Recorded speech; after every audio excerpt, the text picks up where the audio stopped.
est ensemble à la suite de la conférence de Robert Boyer. Robert Boyer, comme on sait, c'est un des pères de l'école de la régulation, côté d'Aglietta et de Saillard. Et il nous a rejoints aujourd'hui pour célébrer les 20 ans de la REC. Donc, on va profiter de sa présence ici pour cette petite vidéo, pour essayer d'approfondir quelques thèmes qui n'ont pas pu être développés pendant ta conférence. Et on va aussi profiter de la présence du professeur Miguel Bruno, qui est professeur à la faculté d'économie.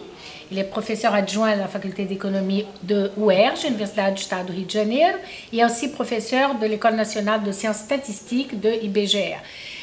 Miguel connaît bien Robert parce qu'ils ont travaillé ensemble. Robert était son directeur de thèse en France et je crois que on va profiter de ta présence ici pour essayer d'aller un petit peu plus loin dans des thèmes que tu as soulevés pendant ta conférence, mais tu n'as pas eu vraiment l'occasion, le temps de les approfondir, qui ont trait avec le côté, disons plus, de financiarisation, de capitalisme à dominance financière, dans l'ensemble et en particulier en Amérique latine. Alors je vais déjà demander à Miguel de poser les premières questions. Professeur, qu'est-ce que vous pensez si la situation de l'économie brésilienne aujourd'hui par rapport à la dimension politique, mais surtout par rapport à la question de financiarisation de notre économie? Alors, je trouve qu'en la matière, la spécialisation des économistes nuit à l'intelligibilité de la situation du Brésil. En effet, les 2 derniers jours, j'étais à Sao Paulo et la discussion tournait autour de salaire, taux de change réel. Et on a abordé que très incidemment la question financière. Et du coup, c'est intéressant qu'à travers cette conférence, j'ai pu dire un peu mon point de vue du trilemme auquel fait face le Brésil. D'un côté, c'est potentiellement une grande puissance industrielle, puisque son marché le permet, il a une tradition d'industrialisation. Donc, il est, dans les BRICS, il est plutôt du côté de la Chine, il était plutôt du côté de la Chine plutôt que du côté de la Russie. Donc, hélas, le Brésil est un continent, donc il est trop riche en matières premières. Il y a aussi, bien sûr, une partie de son industrialisation qui est venue de la conversion des rentes du café vers l'industrie. Et du coup, le deuxième choix, c'est lorsqu'on a découvert, par exemple, des réserves pétrolières, est-ce que, par exemple, un grand pays comme le Brésil ne peut pas vivre simplement de cette rente-là? C'est une tentation. Pourquoi pas ne pas la distribuer? Et subrepticement, ce qui est trop souvent oublié, c'est le paradoxe brésilien. Comment se fait-il que le taux d'intérêt court réel soit si élevé, plus élevé que le taux de rentabilité moyenne de l'industrie manufacturière? Et ce troisième point est très important, parce qu'il illustre pourquoi les capitaux en moyenne veulent bien rentrer, puisqu'ils ont une rémunération très élevée. Il ne faut pas oublier qu'en Europe et aux États-Unis, le taux d'intérêt monétaire est zéro. Donc, on crée une entrée de capital qui permet d'avoir un déficit, de telle sorte que pour moi, il y a une alliance un peu perverse entre les rentiers des ressources naturelles et les rentiers financiers, puisque les classes moyennes vivent de leurs revenus financiers au détriment des entrepreneurs. Et cet élément-là, tout au long des périodes, il y a eu des tentatives, bien sûr, pour baisser le Selic, etc. Mais dès qu'une crise arrive, le taux d'intérêt réel est relevé pour attirer des capitaux au nom de l'orthodoxie. Et donc je trouve que, et du coup, le Brésil a une situation compliquée, parce que c'est plus simplement le choix entre rentiste, industriel, c'est plus entre le choix industriel et financier, mais c'est les trois. Et l'alliance la plus probable, c'est hélas des 2 rentiers face aux entrepreneurs, parce que au-delà de l'apparence on mythifie aujourd'hui M. Bill Gates, mais Bill Gates, aujourd'hui, il vit comme un rentier. Il joue des droits de propriété accumulés dans le passé. On a une grande difficulté dans l'émergence des nouveaux entrepreneurs parce que les rentiers financiers exproprient une grande partie du cash flow avant même qu'il puisse être réinvesti. Dans le cas des États-Unis, les rentiers touchent plus que les innovateurs et le réinvestissement productif, ce qui pose un problème pour le capital dans son ensemble. À longue période, il doit à tout prix augmenter le niveau de vie et la productivité. Or, les choix, c'est on consolide la base des riches rentiers. Et c'est très pervers. J'ai une question à te poser donc à ce sujet. Explique-moi alors pourquoi, dans le framework des développementalistes, on n'intègre pas la dimension de la financiarisation de l'économie brésilienne. Nous avons écouté ce matin à plusieurs interventions, 5 interventions très compétentes des grands experts brésiliens de la pensée structuraliste au Brésil. Comment ça se fait qu'on a complètement évacué la dimension de la financiarisation de l'économie brésilienne? C'est une question à ton avis? très importante. Les problématiques ont toujours un cycle de retard par rapport à l'évolution. Et moi, j'ai l'impression que les nouveaux développementistes veulent actualiser le programme de développementistes classiques, de prébiches initiaux. Et à cette époque-là, la financiation a joué, mais elle s'interrompt très vite après les années 30, la rupture des flux financiers internationaux qui deviennent des flux publics, donc la finance n'a pas joué. Et dans la constitution historique, on a beaucoup centré sur la question de la production et de l'augmentation du niveau de vie et de l'industrie. Mais ils n'ont pas vu apparaître l'idée qu'en subreptice, la finance introduisait un nouvel élément. Et je suis très surpris, de même il y a un deuxième oubli qui moi me paraît très surprenant. Lorsqu'on imagine le cercle vertueux, on distribue du revenu, ça fait de la consommation qui crée un marché, qui crée du profit, quid du travail informel? C'est-à-dire que ce mécanisme marche lorsque tous les salariés sont intégrés, ou presque. Or, si on laisse 30%, 40%, 50%, c'est les deux impensés qui m'ont impressionné. L'oubli de la finance et l'oubli de l'informalité. Et si on oublie ces deux éléments-là, on a une vision très tronquée de la situation du Brésil, à la fois domestique et à la fois internationale. Donc je dirais, mais alors c'est un peu la volonté des régulationnistes, d'avoir une décennie de retard au plus, alors que mes chers collègues keynésiens ont un demi-siècle de retard et les néoclassiques un siècle. Nous, on n'a que 10 ans. Et alors, les nouveaux structuralistes n'ont pas bien vu. Et dernier point de spécialisation. Moi, j'ai quitté l'innovation et le marché du travail en 90, en me disant l'action dans le futur va se passer dans la finance. Donc, j'ai investi pendant 10 ans la finance. Ce n'était pas du tout ma spécialité.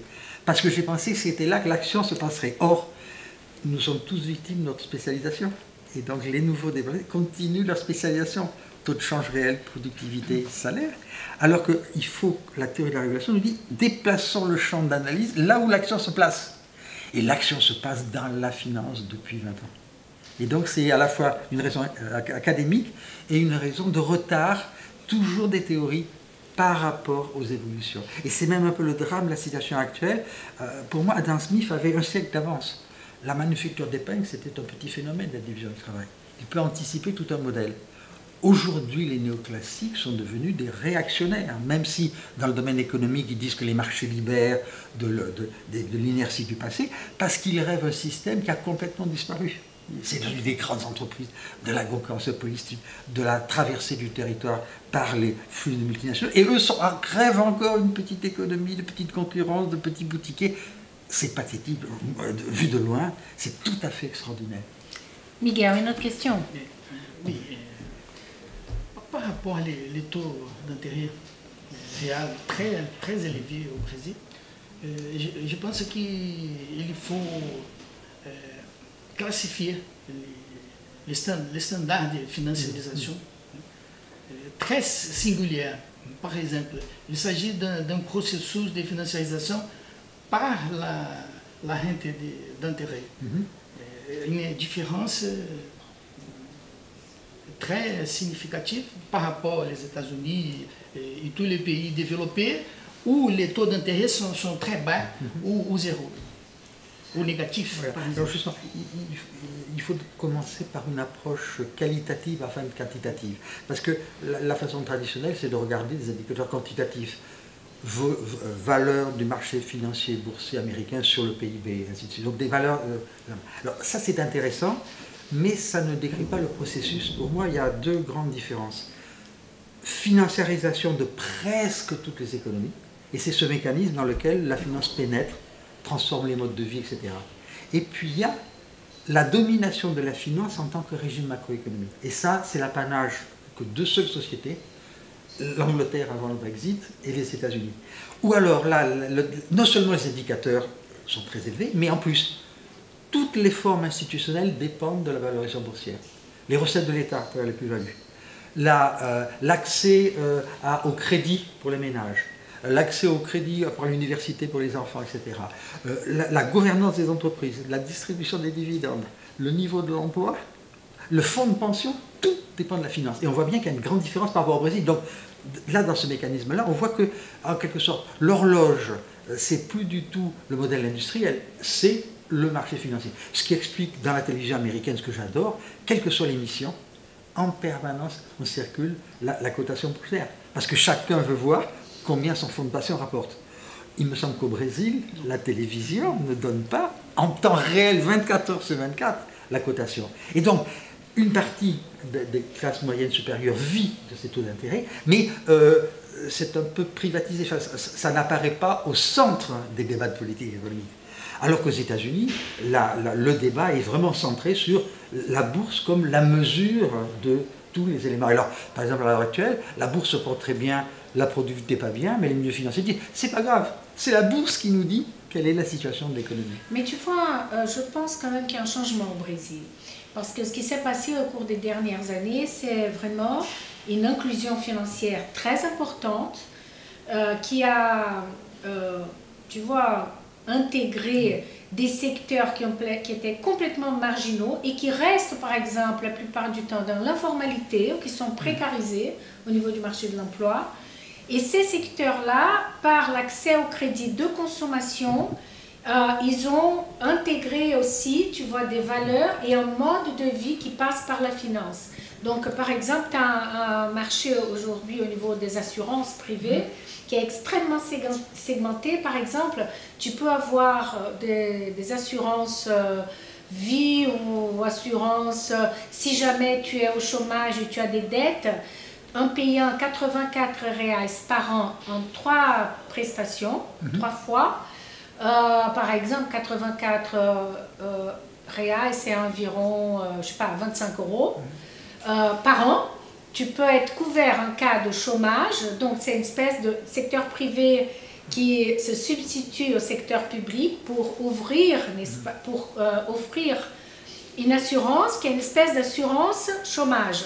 Et donc pendant 3 mois, ils te couvriront les paiements que tu dois faire au secteur financier si jamais tu as des dettes à l'égard du secteur financier. Donc tu vois quand même, c'est des petites mensualités. Par exemple, l'assurance santé, alors que le Brésil a un service de santé publique universel gratuit, un système gratuit, aujourd'hui, 40%, pratiquement 40% des 50 millions de personnes qui ont une assurance privée, ils payent en moyenne 20 € par mois pour cette assurance.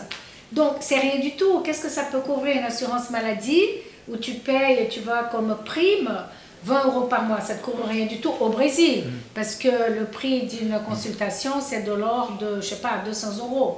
Donc, c'est pour dire, tu vois, que ce que tu te réfères à ce côté financiarisation en pensant justement aux classes moyennes, très aisées, qui sont vraiment intégrées dans la logique financière.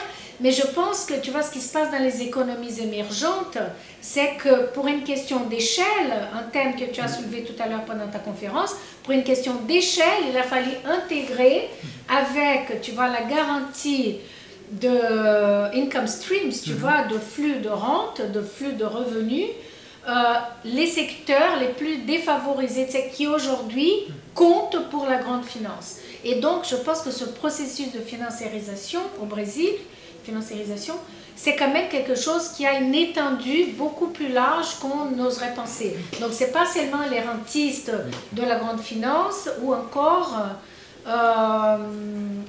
tu sais, les gens liés aux ressources naturelles, tous les secteurs là, ruralistes. Mais je pense qu'il y a une logique financière qui a une emprise sur la société brésilienne dans son mode de reproduction. Un thème qui a été soulevé au départ par Miguel, je pense, dans ses travaux. Qu'est-ce que tu en penses? Alors, tu as à la fois tout à fait raison, mais différence de degré entre les États-Unis et le Brésil. Moi, ce qui m'a beaucoup impressionné, il y a 15 ans, j'ai assisté à une conférence du Business School. Et le thème de la conférence est dit, le marché du futur de crédit, c'est les pauvres. Parce que les pauvres sont les plus nombreux. Donc, il y a eu cette révolution. Les financiers ont réalisé que les pauvres étaient très nombreux et on pouvait leur appliquer des taux usuraires. Et ça explique le microcrédit tant célébré en Inde, etc. C'est en fait des taux usuraires. Et j'étais surpris de cette conversion. Ils sont les plus nombreux. Alors donc, voilà, donc il y a eu un paradigme. Moi, la première fois que j'ai entendu ça, j'ai trouvé ça Bien que ça rappelle un tout petit peu le prix qu'avait le gaz pour les prolos britanniques, qui était 3 fois plus cher que celui des classes moyennes. Il y a une vieille tradition d'exploiter la détresse là. Alors là, malgré tout, et du coup, on peut interpréter comme la crise de Lehman Brothers, comme on donne de l'argent aux pauvres, parce qu'ils n'ont pas accès au logement par le revenu. De même, on leur a financé l'accès au logement ou la santé comme compensation du fait qu'ils n'ont pas de revenus, et le système s'écroule. Donc, alors, du coup, la grande différence est la suivante, c'est qu'aux États-Unis, ce crédit a fait partie des profits de Wall Street au plan macroéconomique. Le régime, en quelque sorte, les pauvres ont fait des créances Ponzi, au point de jouer, de fracasser le système. Moi, j'ai la même expérience que toi pour le Mexique. En faisant la queue dans un supermarché, j'ai vu qu'on obtenait du crédit pour acheter 3 yaourts. Et tu vois bien que si je remonte un crédit à des taux horaires pour consommer 3 yaourts, on n'est pas dans le fait de l'acquisition d'un logement par des pauvres minorités noires. Donc, pour te répondre, la grande invention des financiers, c'est-à-dire les pauvres, je peux les tondre, et si je me trompe, les gouvernements vont me renflouer. Ça, c'est tout à fait exact. Mais dans le cas du Brésil, c'est vrai que c'est une façon de trouver un nouveau marché aux frontières de la subsistance. Mais donc d'intégrer la formalité. Donc d'intégrer. Mais alors, si tu as raison, nous allons au-devant d'une crise symétrique de celle de Lehman Brothers. Parce que imagine que la récession ou la stagnation dure plus longtemps que prévu. Il y aura des mauvaises créances, et on fera mobiliser l'État. Et alors, donc, si c'est vrai, la crise de cette financiarisation à la brésilienne est devant nous, parce que les pauvres ne pourront pas rembourser. Et donc, tu vois qu'à nouveau, il y a un problème de décalage temporel. Nous ne vivons pas à la même époque. Les États-Unis, c'est déjà quelque chose de très, très avancé, au point de jouer un rôle macroéconomique déterminant. Alors que là, c'est pour l'instant, ça a été une soupape pour compenser le fait que la classe sociale n'a pas suivi. Et les effets négatifs sont à venir. Et tu vois à nouveau l'idée que, dans le même temps calendaire, tu as des histoires extrêmement... Tu vas en Inde, c'est celui de la pauvreté rurale. Il n'y a pas d'eau, il n'y a pas d'électricité. Tu as le même temps mondial. Et pourtant, tu vis des périodes très différentes. Et c'est pareil pour la financiarisation. Je crois qu'il y a diverses époques de la financiarisation. Mais tu crois quand même qu'on est dans une trajectoire de financiarisation? Oui, parce que ce qui est arrivé... Au Brésil, je veux dire. Oui, alors je vais prendre l'exemple de la France. Par loi, en 1965, on a obligé les entrepreneurs à payer sur un compte bancaire les salaires. Avant, on payait les salaires en liquide à la fin de chaque semaine. Donc tu vois, il y a eu aussi une bancarisation forcée. Ici aussi. Une bancarisation forcée. C'est-à-dire que tu ne pouvais plus recevoir ton salaire. Et donc tu vois, et les banques se sont précipitées. Donc tu vois, à nouveau, c'est intéressant si tu veux, parce que tu vois, 65. Donc moi je suis très sensible à ces décalages, et ces décalages font l'inégalité des pays au cours du temps. Voilà mon mais tu as tout à fait raison. La grande invention, c'est d'avoir transformé les pauvres en des spéculateurs Ponzi, pour le plus grand bénéfice de ceux qui ne risquent rien. Exact. Miguel. Je pense qu'il y en a raison par rapport à la diffusion de notre processus de financiarisation vers les marchés de santé, la dimension de la politique sociale. Mais la base, je pense qu'il reste la dette publique. Je pense en faire une classification, la financiarisation des États-Unis, que vous considérez la plus haute financiarisation du monde. Et je pense que dans les pays développés, la financiarisation c'est basé dans la dette privée, surtout. Et au Brésil, c'est la dette publique interne. Et dans ce type de financiarisation, la politique économique reste beaucoup moins perte l'autonomie. Les policymakers brésiliens ne peuvent pas faire une politique pour stimuler l'investissement, l'accumulation de capital pour développer le Brésil. C'est un problème qui... Tu crois que ça, c'est la dimension la plus importante de la financiarisation au Brésil? Et on voit bien, ça veut dire que le clan des industriels qui avait un moment un rôle très important, n'a pas la capacité, parce qu'il lui aurait besoin de cette baisse des taux d'intérêt, mais il n'a pas la capacité de l'imposer compte tenu des alliances. On voit bien l'originalité du Brésil. Et alors c'est vrai, alors, deuxièmement, malgré l'Europe, il y a un tout petit peu de phénomènes comme le Brésil. C'est-à-dire que après les premières crises financières, les entreprises privées se sont désendettées. Et le gouvernement a repris toutes les mauvaises créances. De sorte que maintenant, derrière un bouquin de Wolfgang Strick qui est Acheter du temps, qui montre qu'en fait, le cas emblématique, c'est les banques irlandaises sont faillites, et l'État reprend toutes les créances. Et alors, maintenant, le problème européen, c'est que c'est les États qui ont pris en charge toutes les mauvaises créances. Mais ça s'est passé au Brésil dans les années 70. Je sais bien, avec je la sais bien. dette, voilà. Voilà. Et du coup, c'est là la grande nouveauté. C'est-à-dire que le privé dit, mais nous, c'est impeccable. Et en disant, l'État fait une politique d'austérité, alors que... Et alors, à la prochaine crise, c'est extrêmement difficile de justifier ce même mécanisme. Et alors, dernier point, c'est vrai que c'est une menace sur la démocratie. Parce que le gouvernement dit, élisez-moi, je vais faire votre bien, et puis dès qu'ils arrivent au pouvoir, quelqu'un qui détestait la finance se met à l'aimer, parce que pour renouveler les bons du Trésor, on a besoin d'appui de la finance. Et donc, du coup, les opinions publiques votent, et la finance dit, écoutez, je m'arrête du jour au lendemain. Et ça, c'est une énorme menace pour la démocratie. Alors, dernier point, dans le cas de la Grèce, on a dit, allez, on prend en charge l'étalement de votre dette, mais la démocratie, on n'en parle plus. Donc, le grand danger, c'est comme à la fin, comme à l'émergence du capitalisme financier à la fin de la remontée en France, les financiers européens tiennent par la barbichette les États qui sont malencontreusement endettés, et ce sont eux qui font la politique. Et là, franchement, il y a un parallèle tout à fait grand. Vraiment, la finance tient les leviers, soit à travers le capital privé, la valorisation, soit à travers en tenant les contrôles de l'État. Et cette révolution a été très très silencieuse, elle est venue petit pas, au point que les nouveaux présidents découvrent en arrivant à la présidence qu'ils croyaient pouvoir discipliner, et qu'en fait, c'est eux qui sont disciplinés par la finance. Et je trouve que c'est une période très noire pour les politiques, parce qu'ils réalisent, en gros, mon image favorite, c'est qu'ils ont ouvert la lampe d'Aladin de la finance, elle s'est diffusée partout, et maintenant ils prient le ciel que le génie revienne. Et le génie, il est partout, et plus aucun gouvernement n'a la capacité, même américain, de le faire revenir dans la bouteille. Et je trouve que c'est la grande défaite des politiques qui n'ont pas vu venir leur perte. Au début, ils étaient très contents d'avoir des taux d'intérêt plus faibles, etc. Ils n'ont pas vu qu'ils se dépossédaient de la souveraineté monétaire, et qu'en fait, elle appartient à d'autres. Et ça fait peser sur la démocratie une menace tout à fait extraordinaire. Et donc, tu veux dire que sous la financiarisation, c'est pratiquement sûr que nous aurons des régimes moins démocratiques, plus autoritaires. Il faut qu'on réfléchisse. Moi, j'ai pas mal écrit sur la Grèce. Le cas de la Grèce est un cas extraordinaire. Les Grecs votent ça peut devenir à case. Ça peut devenir à case. Bien sûr, parce que en gros, les technocrates font la politique, on délègue, et dans le traité, le mémorandum of Entente de l'AC, mais c'est terrifiant. Moi, je l'ai lu en détail, personne ne l'a lu. Toute décision, quelle qu'elle soit, affectant les finances publiques, doit passer d'abord par le triumvirat de la Banque centrale, du FMI et de la Commission européenne, avant toute décision publique, quelle qu'elle soit, engageant là.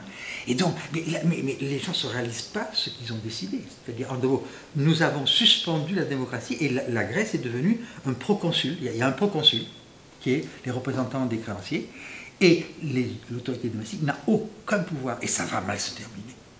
Mal se terminer parce que ça tue l'économie, nous sommes économiques, et ça tue la démocratie. Donc le danger est vraiment très, très... L'autonomie de la politique. Et la politique.